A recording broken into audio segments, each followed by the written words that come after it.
Hey, and welcome to another episode of Colorisma. I am Shar, and today we are doing another draw with me. I'll be working on my comic. What are you working on today? So let me go ahead and get right into it so I can actually draw.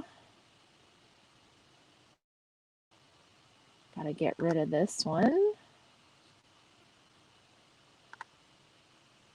And hopefully you can still hear me. It's always a mystery on how this whole entire thing is able to work. So if you can hear me, just let me know in the comments. Otherwise, I'll just keep yabbering away. So, today we're going to be chatting about art marketing and how all of that works.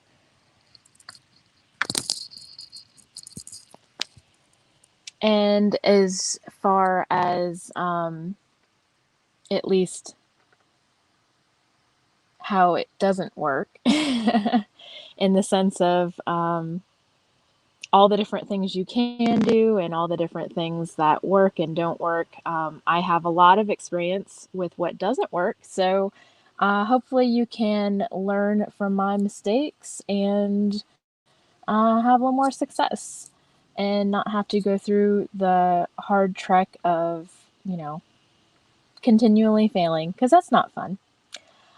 So yeah, today I figured we'd be talking about this topic because I have kind of a lot of stuff going on, and one of the areas I'm really trying to concentrate on right now is trying to market my work, market my comic, and try to get more eyes on it because the whole thing with marketing is that you are trying to get people who really actually want to see your product to see your product. And by product, I mean your artwork or your paintings, your music, your video game if that's what you're working on, just whatever you're trying to do, um, either creatively or as a business or whatnot. You're just trying to share it with the people who care the most.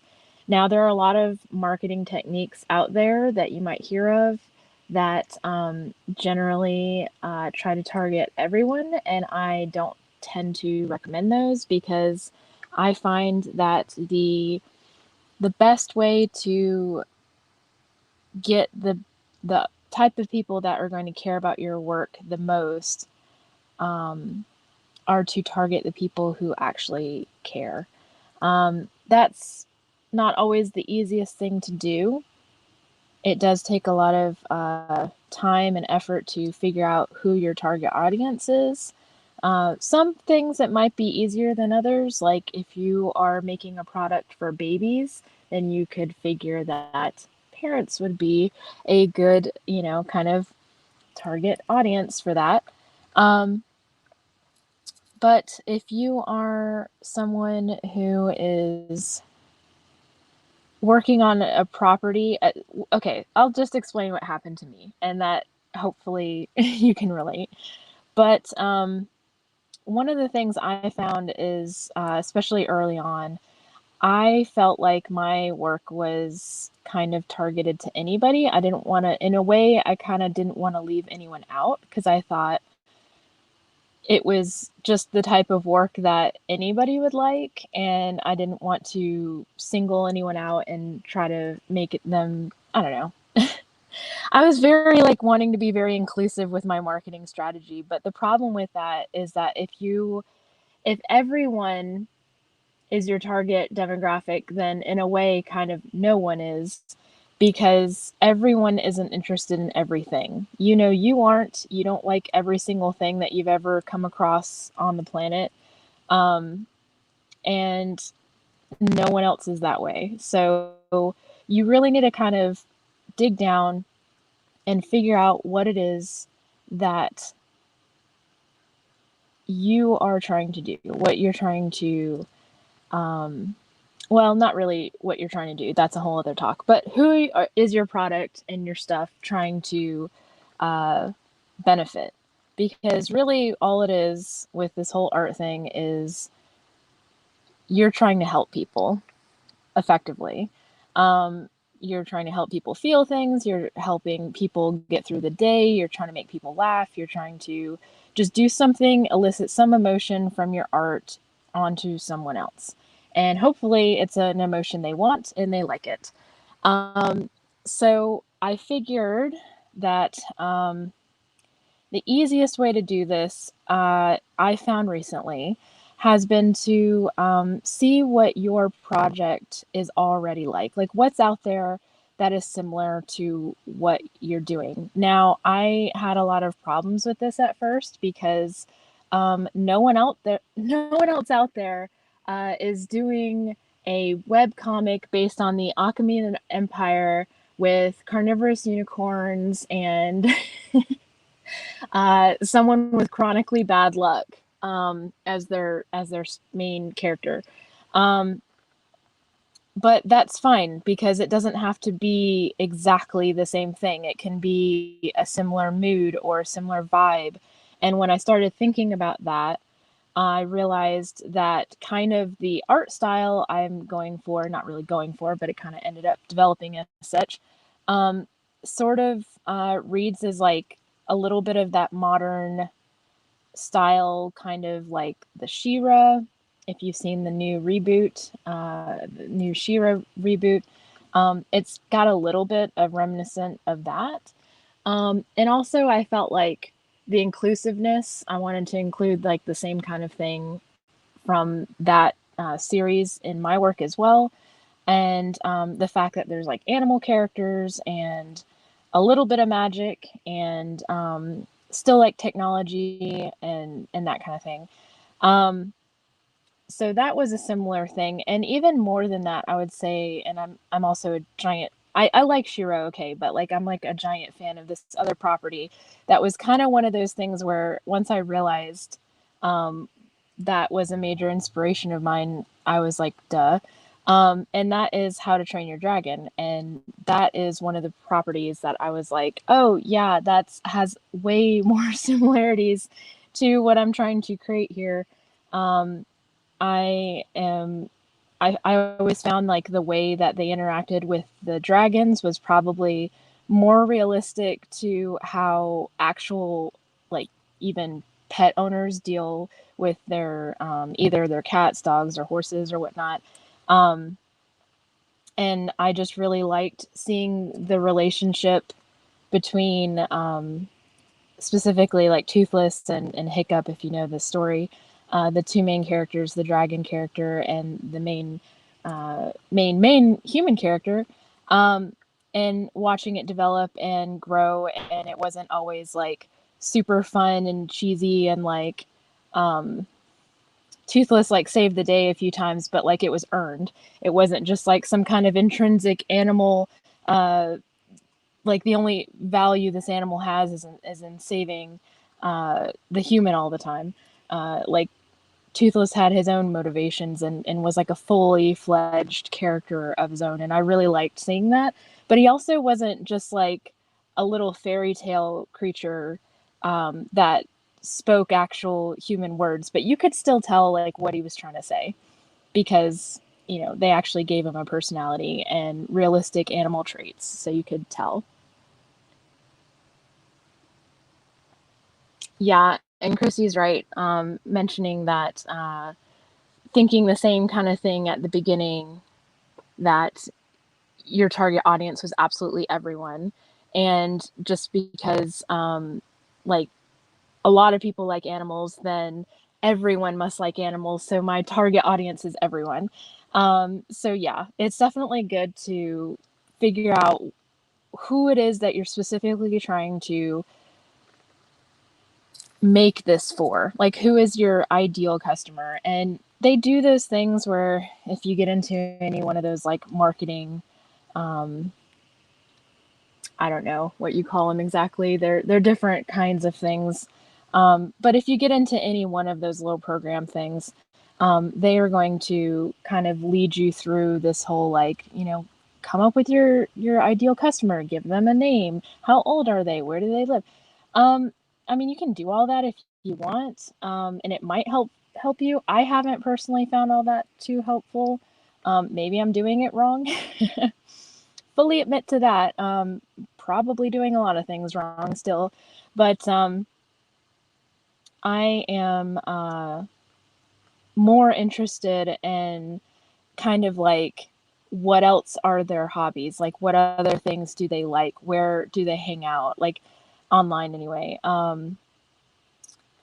And all that kind of thing. Like where would they go? Where would they shop? Like what would they shop for? Those kind of questions are more relevant to me and how I, care about people I don't like intrinsically know, which, if you're thinking about marketing, you got to think a little bit more businessy, which isn't to say like you should be like this callous person who only cares about money and greed and all this stuff, but you do kind of want to you want to stay personal, but at the same time, um, you're not going to know every single one of your customers, especially once you get up into like the hundreds and thousands of people. You're not going to know each one of them like super super well.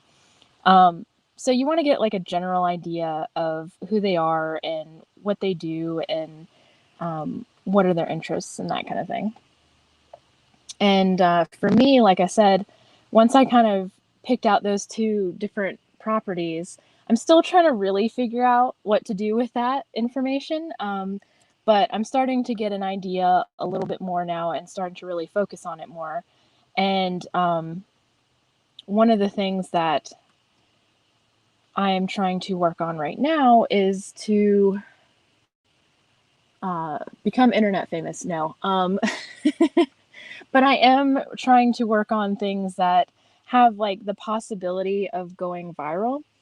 Um, and in doing that, I'm trying to consider like the types of things that like my ideal like client base, if you will, would like. Generally kind of cutesy animal things, a connection with creatures and other animals and like the human animal bond kind of thing, and what kind of things would they like to see. I also concentrate on like realistic depictions of pets, not like the idealistic. So less Lassie and more like, there's not even really a good example because everything is so idealized. Um, Maybe more like Beethoven. Gonna take that really really far back reference from the 90s, that show with the Saint Bernard Beethoven where he like ruined everything, but everybody still loved him anyway.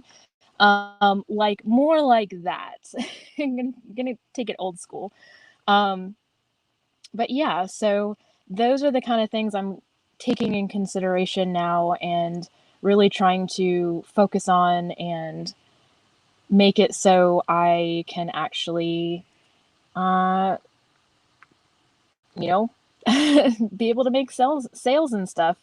Um, I think after you kind of determine your audience and kind of who they are and where they might, what they might be interested in seeing, the next step is to kind of develop a strategy. And this is definitely the thing that I am struggling with the most. I'm actually talking to someone right now about like different strategies I can do, and a lot of the suggestions sound like a lot of work, but I'm thinking about just bucking up and just kind of doing it anyway because I'm not really happy with my progress so far this year, and in order to change that, something has to change, and unfortunately, that's just got to be the amount of work that I'm putting into it. So. Um, More than likely, it's just going to have to be a lot of long nights and um, kind of just, it's going to be the way it is. But the main thing I think for me right now is that I also want it to be fun.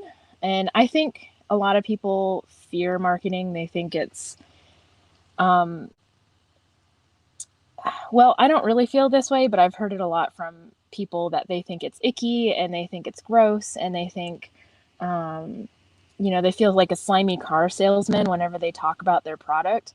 And the easiest way, and the way I tend to feel about it, so I don't feel that way at all, uh, to get over that is to um, think about it that you're doing a disservice by not talking about it, because I've definitely had to hunt for people's Patreons or store links or whatever else.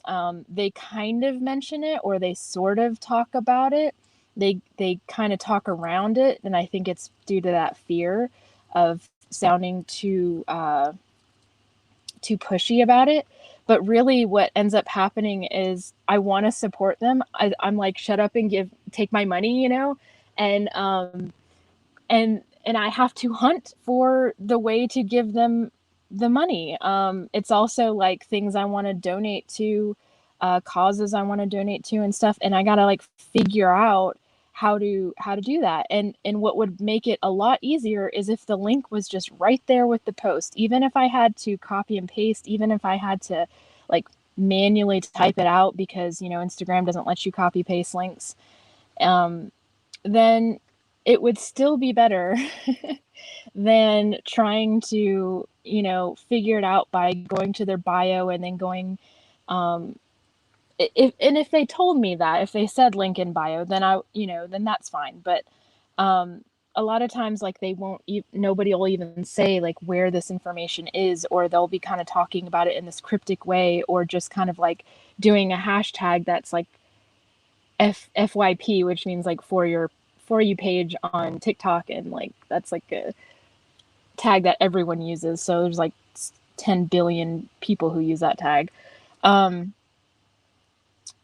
So yeah, it's one of those things where you're actually helping when you kind of have something that people are interested in and they want to learn more, and you just kind of make it really easy for them to learn more or be able to support you, then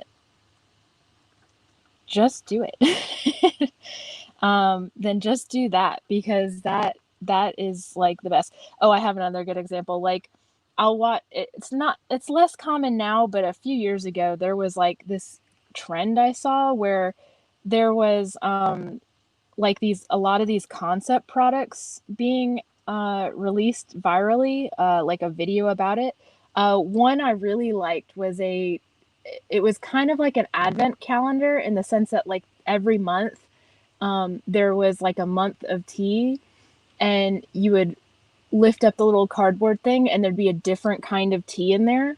And I was like, oh, that's so cool. I want that. And then I searched and hunted online everywhere to be able to just buy the thing, because I was willing to spend like upwards of $30, like $20 or $30 on this, because I wanted it so bad. I didn't want to spend more than that, but I was willing to spend that much. And I finally found the actual page where it lived, and like the final thing, and it turned out it was just a proof of concept, and it never actually had any intention of becoming a real product. And I was so disappointed. I was just like, I just want to buy advent calendar tea. That's all I want. It's such a silly, like simple idea, but they didn't give an easy link because it wasn't even a real product. So that's the other thing. If you're going to advertise something, maybe make sure like it's an actual real product people can buy, because otherwise you're just going to end up frustrating people, which is probably not a good business move. But yeah, so make it easy to be found, make it easy. And I'm talking about a lot of IP stuff on here, but also if you are interested in working for a company and you are looking at working with art directors and such, making your work really, really easy to find online, branding everything that you do with the same name, whether it's your actual name or some kind of like pseudonym you want to use or whatever, then yeah, that's do that, because art directors are very busy. They have a lot of submissions, and maybe they see your stuff and they're just really struck by it and they want to work with you. And if they have to hunt for more than like 5 or 10 minutes out of their day, their really busy day, to hunt for your stuff and your contact information and email and such, they're probably going to give up almost no matter how good you are. Um, so make that as easy as you can make it. If you don't feel comfortable using your name, then use a brand name. Like if I didn't feel comfortable about using my actual name, I could just go buy everything online as the Golden Troop, and then have like the Golden Troop at gmail.com and the goldentroop.com, and everything when you searched for the Golden Troop would be very easy to search for. It would all come up. And that's what you want, is like some kind of, if your name is John Doe, that's going to be kind of unfortunate, but um, as long as you can, come up with an easy way to brand you and your art online and make it easy for people to find you, then I'd say go ahead and do that, because it will just help you out in the long run if people do want to hire you and stuff. And you never know, people will hold on to things for a really long time. This past Christmas, I ended up doing, I don't take them really anymore. I don't really advertise them, but I did a number of pet portraits for people because they asked, for pet portraits back when I was doing them 5-6 years ago, and then held on to my work. And then I think I included a card or something with the order, and they refound me through old emails or whatever, and commissioned me again. So you never know when being easily searchable online and keeping your information relevant and updated. You never know when that'll end up working out for you. So that is definitely a strategy right there.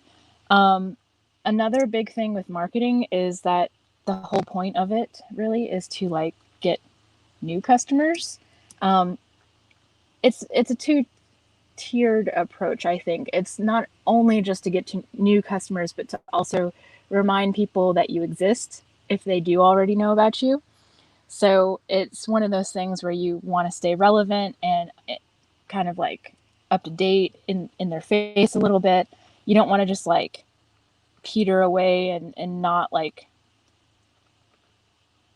have people remember who you are and stuff. You don't want that. Um, and the way to do that is to kind of think of different things that you could see. Or so the thing I'm trying to think of right now is how to stay relevant. And that is like a whole marketing thing as well. Um, and one of the ideas I've had for doing that is by looking at the latest trends that are going around. Keep trying to, okay, there we go. And I'm kind of obsessed with TikTok, so I'm going to be talking about that a lot. And I'm, not really great at it, but I'm trying my best there. And one of the things I'm trying is to find either popular sounds or sounds of characters talking, and then relating that to my own characters from a comic, and even doing something kind of unrealistic in the strictly terms of the comic, and having like the animal characters talk and stuff. But just for comedic value, I, will sort of do an animatic or a little bit of an animation of those characters. I did that actually just last night. I worked on one and posted it today. Those can help get you some traction. I'm going to try that more often. I think with that kind of technique, it's not really about doing like your life's work with each one of those little projects. I think it's about just making it quick and fast and getting it out there and reminding people that you exist. Because I don't want to say people have a short attention span, because even if that's true, that's not really getting at it. It's just that we're so bombarded with choice that we don't have to sit around and wonder. We don't have to look up things to look at anymore. All we have to go to a site and start scrolling, and new information and new things to look at, and just new is going to be shoved right in our face. We don't have to try anymore. I actually remember the days when we actually had to cultivate our own kind of feeds in the sense of like developing an RSS feed. And that's like way old school, but we did a RSS feed and you had to be updating those constantly. Um, so that was a different time, but now we don't have to do that. We don't have to find things to cultivate on our own. We can actually just open up an app and it's all done for us. And the convenience of that is great. But the bad thing about that is that it might take you like a month or two to realize, like, oh, I followed this one creator and I haven't seen their posts in a while. Um, and it might be a creator you like a lot. It's not even like they did anything to make you not like them anymore. But just through the algorithm and everything else, there it can just be such that their stuff is never getting to you until you purposely go to their page and look for it. Um, but the way to work around that is to try to continually be out there and on people's pages, because the more you do that, the more chance you can potentially have to either go viral or get seen or have new people see your work. It is really exhausting. If it sounds like that's a lot of work, it's because it is.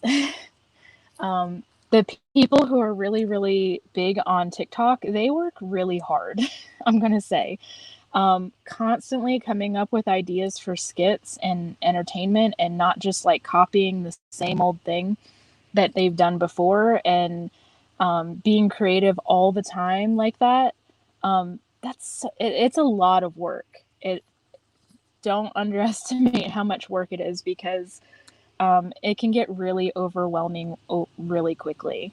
Um, I've known that's what I've needed to do for a while, and I'm resisting because I just know how much work it's going to be. It's going to be emotionally draining and just a draining and everything else.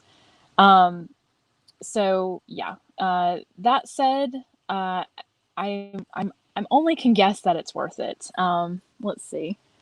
Christy says, doing the same thing with TikTok, using meme sounds and applying them to her own niche. It helps fill in the gaps when you don't have new work to show. Exactly. It's really hard to create enough to be interesting enough to the algorithm and different people. Maybe if you're someone, I mean, I've seen people that literally just do scribbles or very, very rough sketches, and it can't take them more than a few minutes. And they're very skilled at it. So it's not critiquing the fact that it doesn't take a lot of time. It's just that because it doesn't take a lot of time, they can continually update a lot very fast. And that's a real advantage for them. But if you don't have that, I do have a really fast sketch, but if you can see the blue underneath this line work, that's my sketch. That's my sketch. That's not worth showing on Instagram. My sketchy style is super, super rough, and it's not worthy of posting on a place like Instagram, where it's more like a gallery. It's more showcasing what you do in your work. um, Doing really rough sketchy stuff isn't really going to like make people stop and stare at what you're doing. I've tried it before. I was like, I don't have anything to post here, let me just post this really fast, and it didn't get anything. Like, it got like 20 likes, maybe more like 5. um and those are just from my friends, like, just being nice. So it's not worth your time to just slap anything out there. But at the same time, you have this pressure of like, I gotta stay relevant. I gotta stay relevant. Um, and that's where these like TikTok makes it really easy. I'll just say, I'm if you have a hesitance to go on it, I totally understand. There was a lot of there is a lot with it. It's not all sunshine and cupcakes. It has not great aspects to it for sure. But I am going to talk about it a lot because I am on it a lot. Um, and I see a lot of trends happening very fast that could potentially get uh, not get, but like it could migrate over to other social mediums. One thing that I'm actually doing, which is a little bit funny, is I'll create a TikTok and it may get like 20 views on TikTok, and then I upload it as a reel on Instagram. And like today, the one I updated on Instagram got 1,000 views within a couple minutes. Now it's very short lived. It got 1,000 views and then done, stopped, cold in its tracks. But I found that interesting because I got like 20 views after hours of it being up on TikTok, and then on Instagram it got like 1,000 views in a couple minutes. Um, so it's weird. It's not a lot of engagement. It's not like people are commenting or liking it like crazy or anything, but it was definitely more than like nothing. And it's kind of nice because Instagram, on the reels anyway, will tell you how many views that you got if it gets over a certain amount. So that's the other thing, is you can cross post content. Instagram technically kind of like dings you for that. Like if you load something from straight from TikTok, they're not going to reward that very much. Like for instance, they might cap you at 1,000 views. But it's better than anything I've done on my main on my main post. I think they're really trying to still, reels are still kind of new, and they realize that people are just kind of like, cross posting from TikTok, so they want to reward that some way. You just wouldn't do it if it just didn't matter and it didn't get any views whatsoever.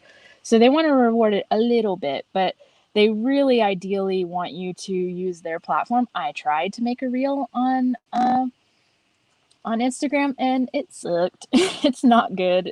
They don't have the tools. Like TikTok doesn't have a lot of great tools.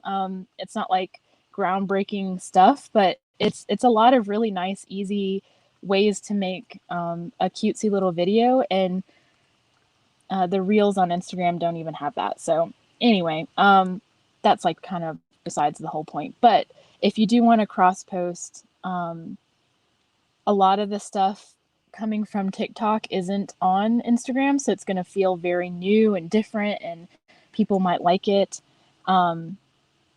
The only thing I don't like is it's hard to sort of credit the sounds that you get. Like it kind of happens automatically on TikTok, and if you use a sound, like a more custom sound on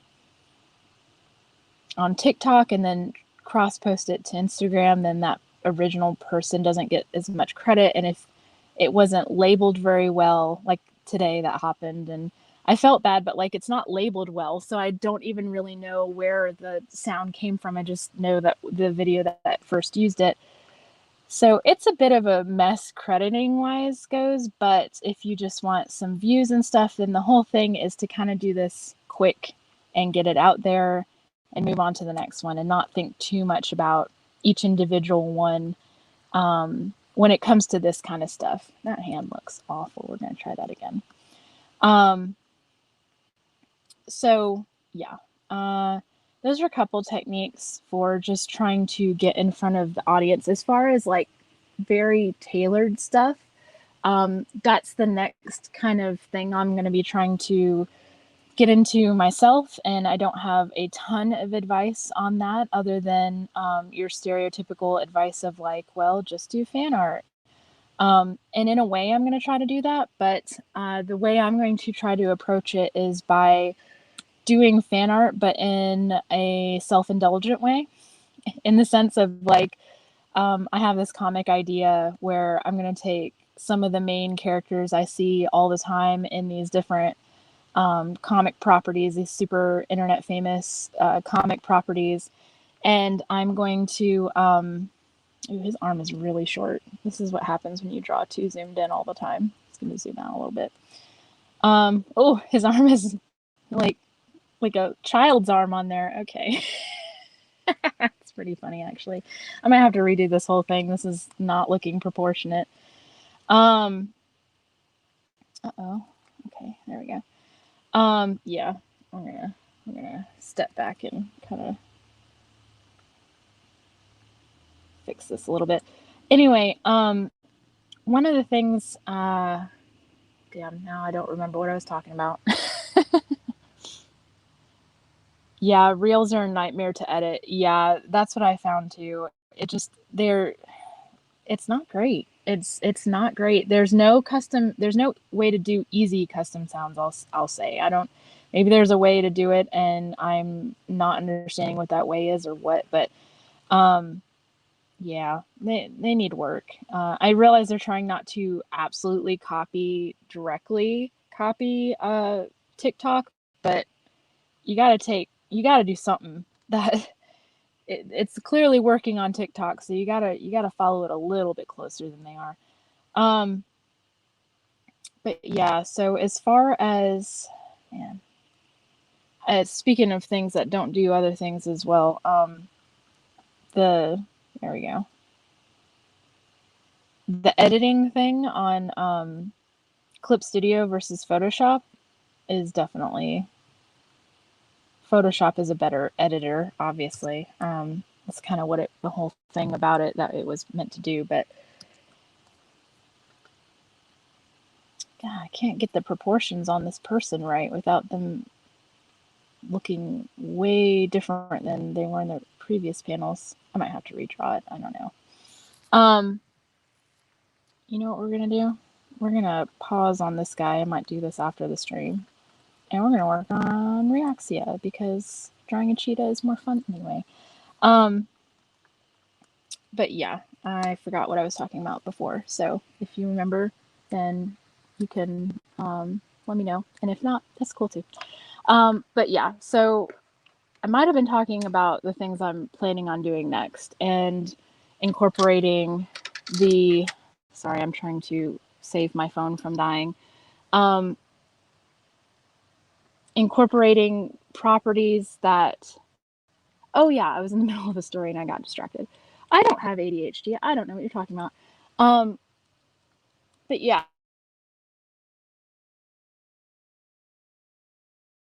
So the next comic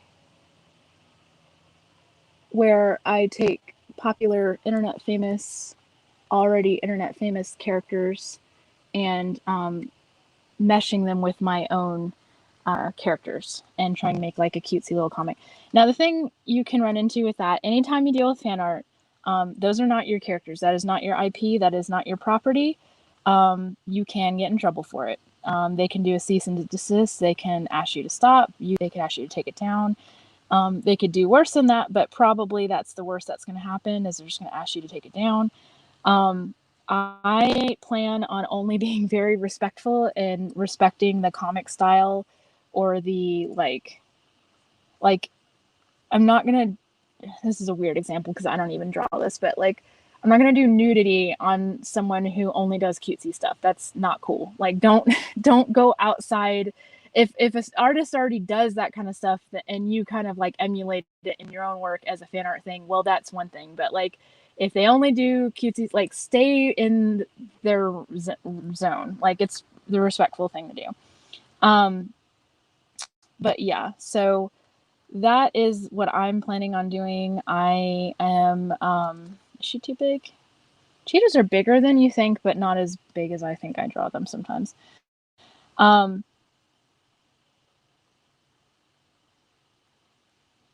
we go. And that is the plan for now. I do have a comic idea. It's like a little 4-panel comic. And of course I have like a little idea and then I'm like, oh, and then I can animate the last panel and do this and do that and then make it like 5 panels and but if I animate it then I can do. So I have a problem with like scope creep, but with myself, where I give too much work for myself. Um, so that is kind of where I end up having an issue is that I think of different marketing ideas that, you know, are quick and easy and get it out there and get it done and don't spend too much time on it and all this. And then I think of ways like then my creativity like goes nuts and I'm like, oh yeah, that's let's make it 20 times harder for myself than it should be. So, oh, thank you, Christy, for reminding me what I'm talking about because I don't always remember. Um, but yeah, so hopefully that goes good. Another thing I'm kind of worried about, one of the suggestions was to like draw some internet famous, pets or creatures or something, and kind of, either draw them in my own style, or, potentially I could do a comic with them and my own characters or something.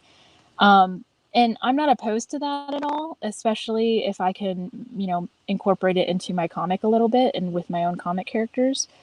But what I'm also really kind of like wary of is, I mentioned I used to do pet portraits, and I don't offer commissions, and I don't do pet portraits anymore. And it's not because I think pet portraits are awful or beneath me or anything else. I think they're great.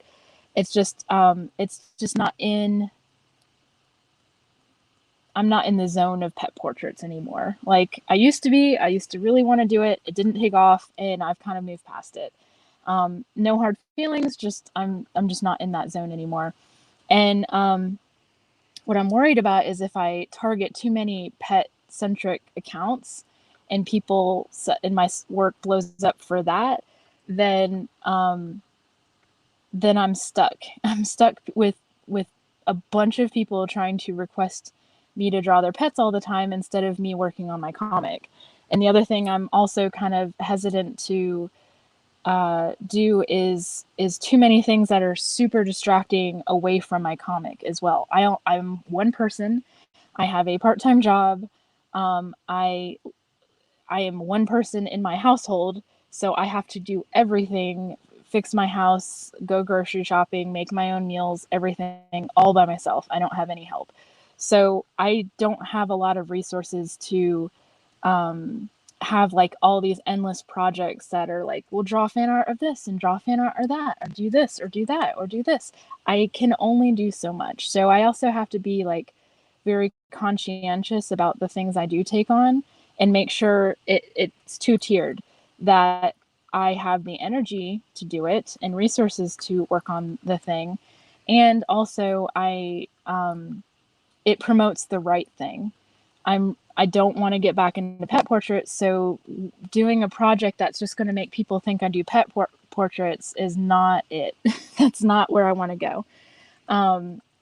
So it's just really important to make sure that even though you do want to get your stuff out there, even though you do want to get seen, um, getting seen for like the wrong thing or the thing that you are not really passionate about can be, I can only imagine, just as disheartening as never getting seen at all, which I can definitely attest to that one, and not the other. But because that's like what I'm terrified of, is like for me to get really popular on based on something I don't really want to do anymore.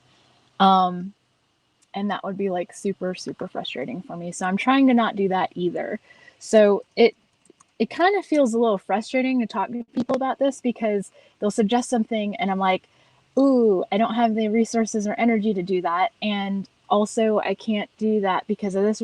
So it feels like I'm shooting back all these, like, I can't do it sort of things, but like I don't have a marketing team. So I am open and receptive to ideas, but I also you have to just like measure whether or not it fits into your life. Not every single marketing idea is available to every single person. If you have a team of 5 people, you can do a lot more than if you're just by yourself. I mean, that's true even for people who are like working, the difference between working on your own webcomic, even a team of 2 people can get a lot more done and create a different like quality product than someone just doing it all by themselves. So if you have like a penciler, an inker, a colorist, and then even a letterer, then you're gonna have a lot better, easier of a time to get things done and accomplish more that way than if you don't have all that resource. I am pulling up a reference for this pose, because these poses where you're very extremely foreshortened, can be pretty difficult. So it's hard to get the eye right. I'm trying to look.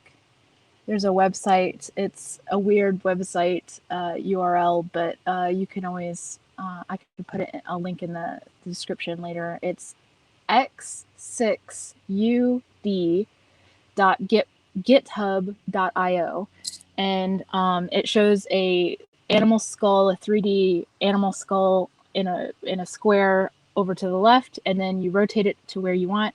You say search, and it will search for animals in that same exact like rotation. So now I'm like, even though I'm drawing a cheetah, I'm actually referencing a wolf in this pose. So I can get like basic anatomy. I can do basic anatomy good. Come on, let me draw. So I think because it is actually a 3D rendering, my computer is angry at me for it. So let's see if that's better. It's a little better. I tried to actually, anytime there's something on the screen that takes up a lot of resources for my computer, then it really lags. So yay, dealing with 8-year-old machines. But anyway, back to the marketing. Those are kind of my techniques for right now. I'm curious myself to see if they are going to start working. I do like the things I kind of been working on right now that have been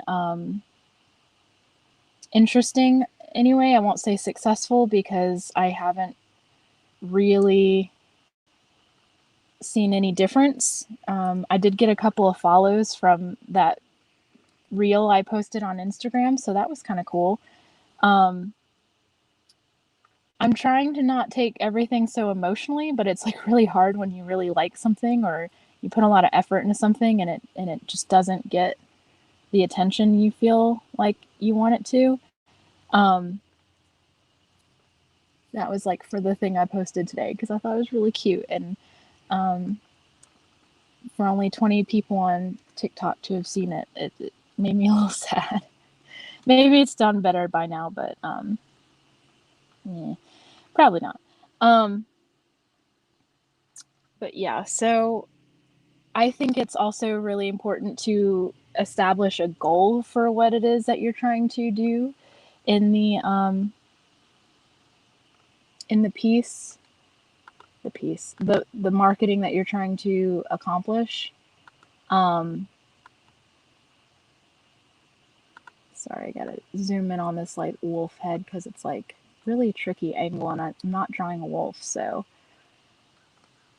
it's like, how does this eye work? I don't know. But yeah, try to make sure that you're also keeping in mind what it is you want this marketing to do. A call to action is something that happens when you are asking people to do a very specific thing. And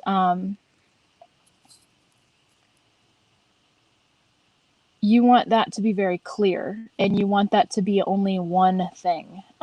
You can ask for people to follow you and also check out your Patreon and also check out your shop, but more than likely they're going to get confused as to which one they should do and feel pulled in too many directions, and their response to that is going to be to not do anything at all. They're not going to do any of it.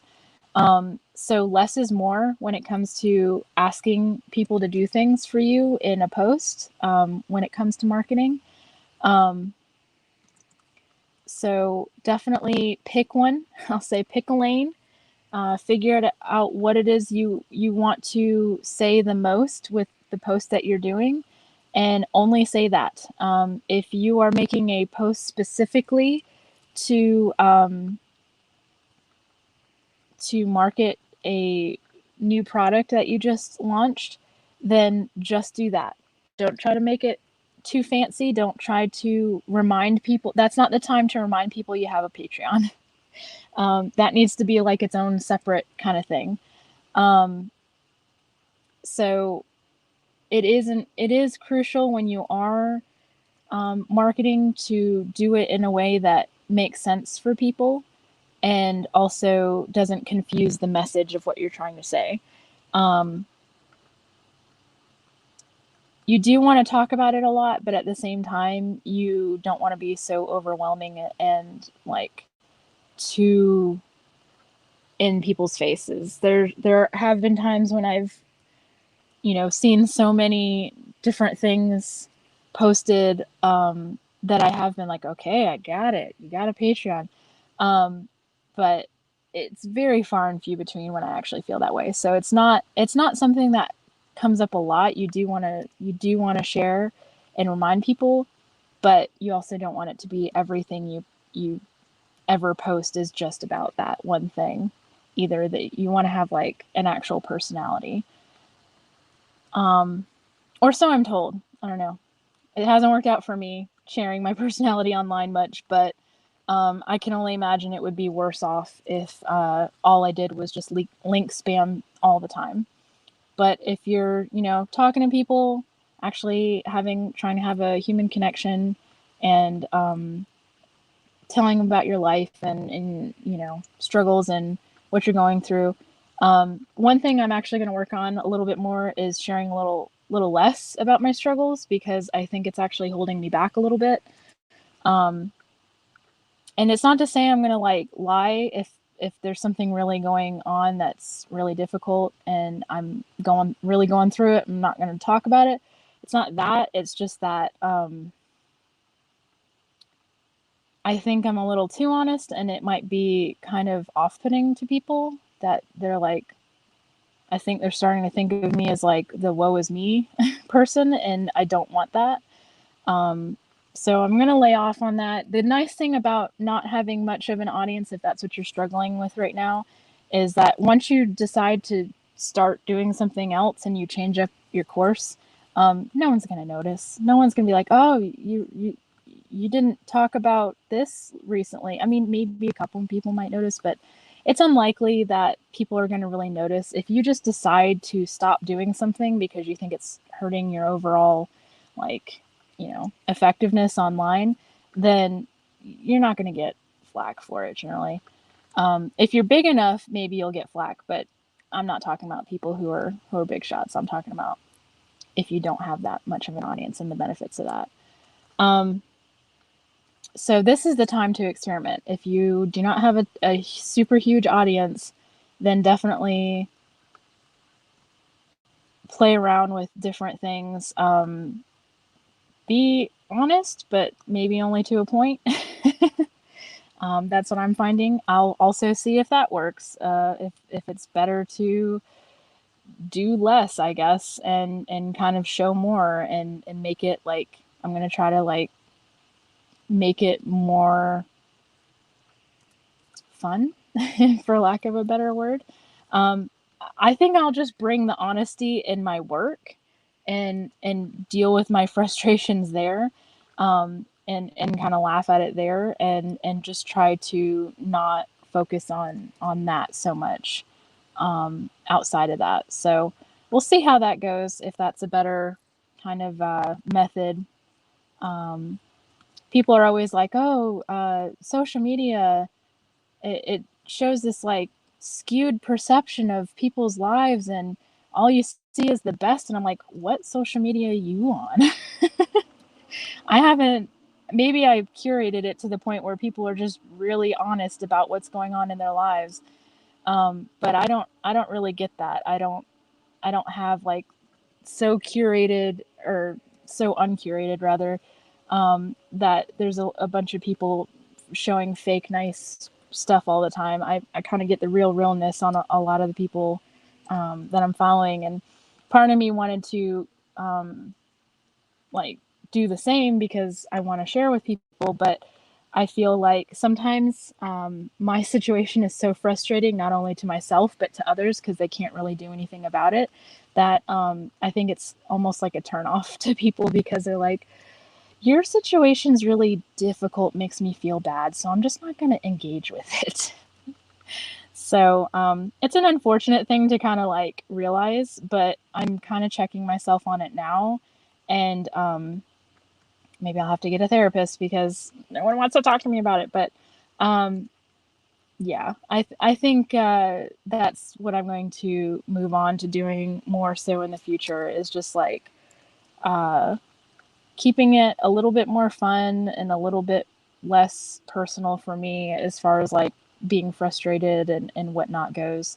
Um, and we'll see how that does, because maybe I'm like being too real for someone who doesn't even know me.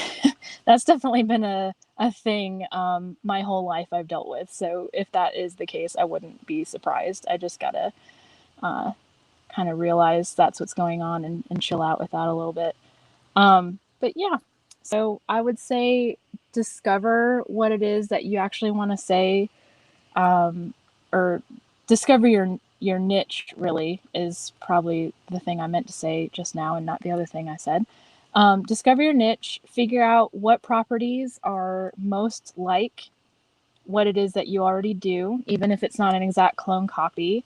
Another thing, like for my own stuff, I could look into, yeah, no one's doing the Achaemenid Empire, but sure, there's definitely people who are doing ancient Egypt or ancient Greece, big ancient Greece stuff right now going on in the webcomic world.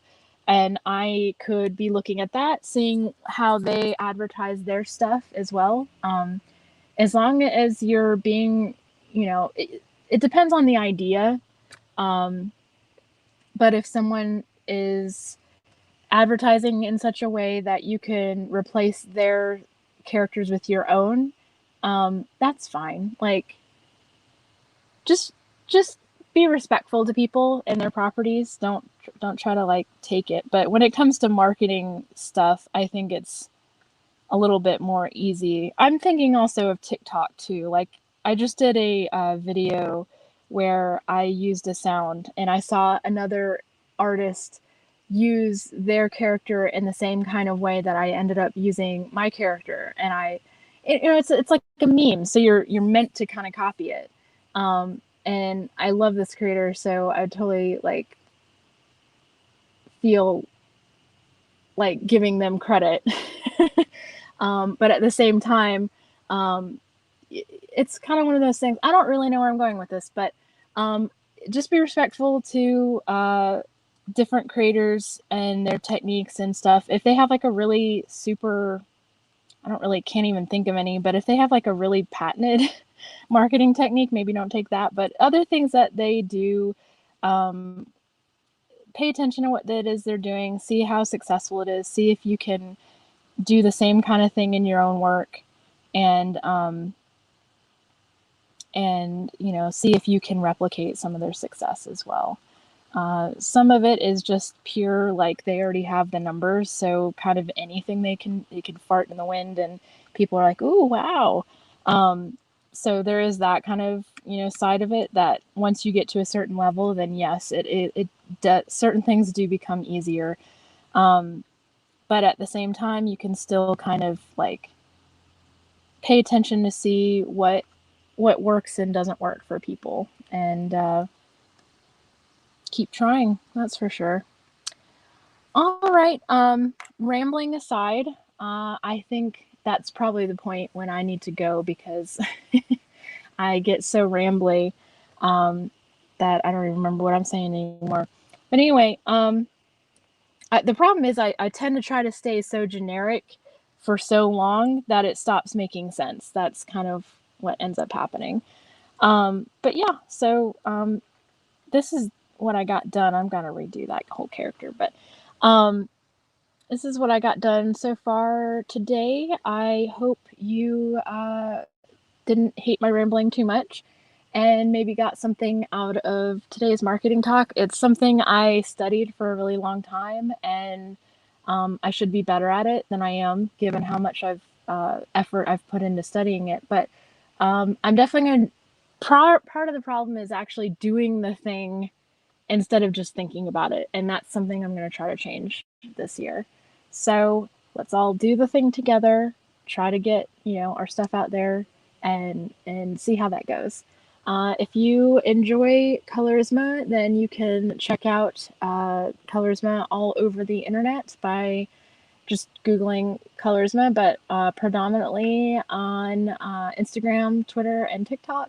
And as well, if you really, really enjoy Colorisma and want to help the channel out and grow and stuff, then you can check out patreon.com/Colorisma.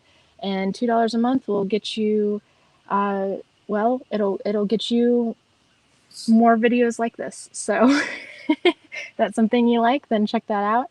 And I appreciate y'all coming in and chatting today. So I will catch y'all later. Take care. Bye.